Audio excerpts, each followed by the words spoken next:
Hey guys, Verbal95 recording live from your local county prison cell, and so this is going to be the first fight of List 5 that I'm going to do.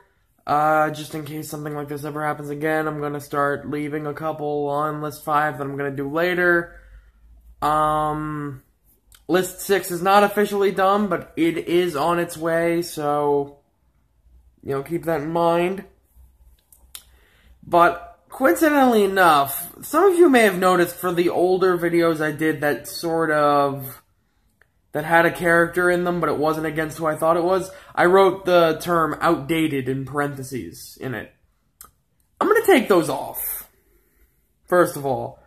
And second of all, the reason I bring that up is because originally I thought Ryu was going to fight Liu Kang. Not only can that still happen, Liu Kang can also be in another fight, and that would be against the gentleman that I have him fighting right now, Jago. Now, they're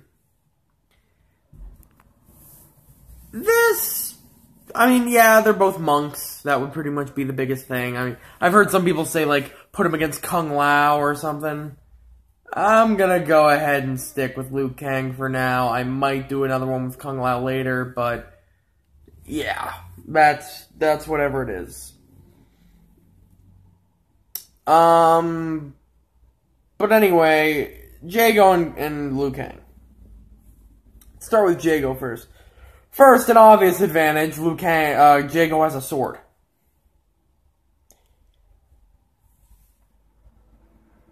Liu Kang has fought people with things better than swords, but Jago does have a sword. This particular sword, I believe they said it was it wasn't a kukri or anything. It was like a Tibetan sort of Shaolin sword. Not Shaolin, but a Tibetan, monk sword. But it's apparently capable of cutting through diamond. So holy shit, right? But then we go into Jago's actual abilities. Now, if you look at, the Killer Instinct characters statistically, Jago is not, he's the, incredibly balanced one. He's not tanky or anything, he's not as powerful as Combo or Thunder. He's not as fast as Orchid or Saberwolf. Doesn't have that, he only has, one projectile, but he can combo it in and all that shit. He doesn't have, that much range, but he's not exactly short range either. Jago, but that's statistically. But basically, is what I'm saying is, we know he is slower than Saberwolf and Orchid, and we know he's not as powerful as Combo or Thunderhawk. We just know that in terms of, statistics.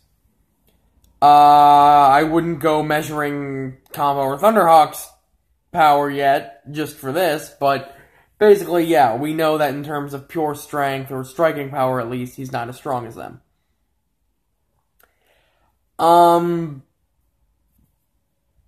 But as a, monk, he is trained in, he's specifically a tiger monk. Fucking tiger monastery. He's trained in tiger-style kung fu, strangely enough, right? Yeah, who thought that? And,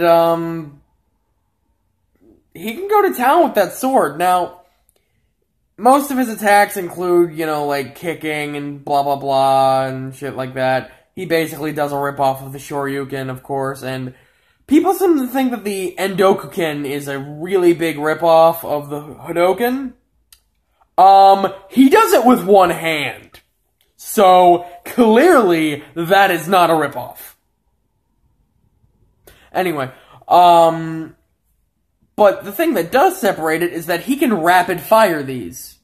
The Endokuken. He can rapid fire them with one hand like it was the fucking pulse rifle from Doom. Just, oh, by the way, super combo. Yeah, you just fucking died because I hit you with about 1 million of these fireballs.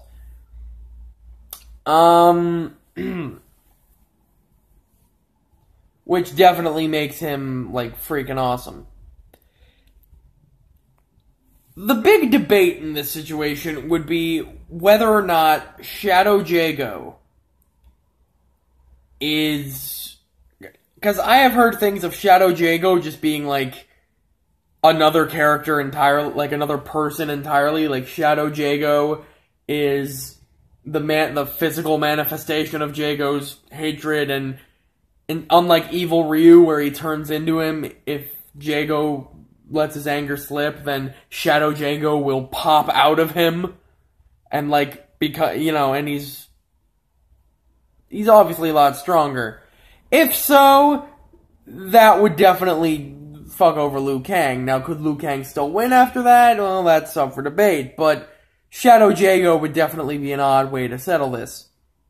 But if it is just like Evil Ryu, because I've heard things like that too, then, you know, yeah, then that's a lot easier, I guess. But anyway, then you take into account Liu Kang,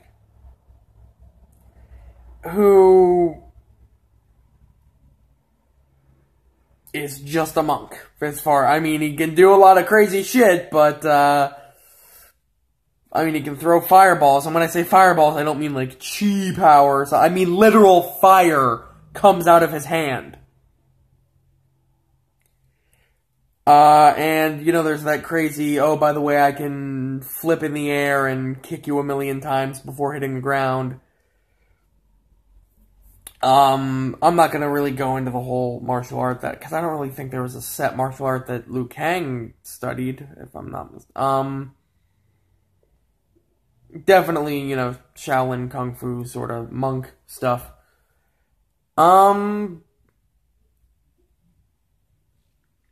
And if you look at his fatalities, turning into a dragon, that's gonna, yeah, that would suck for Jago, turning into a dragon. But should that even, sometimes I debate whether that should even count.